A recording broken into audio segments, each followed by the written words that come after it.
Hi, my name is John Gibson from All American Roofing, and today we're going to talk about nail guns and nails.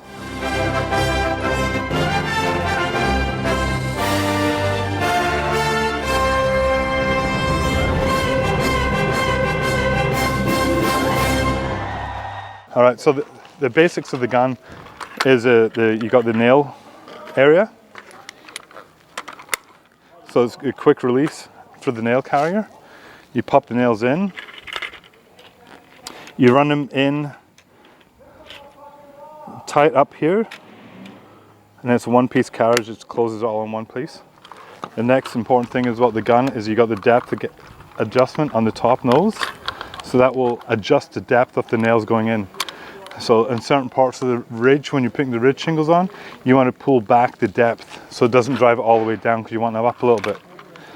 The next really critical important thing is the gauge on the gun. So we use the gauge to gauge what the shingles are, and each shingle, different brands or different shingles that we use, will have a different exposure. So this gun is adjusted to reflect that. So these ones go on at 140, and then it's really easy to do, so it's simple. And these guns fire very fast as well, and they're really good. They always drive the head of the nail down really well. So there's other brands out there, but this is probably one of the better ones, if not the best gun you can buy. So.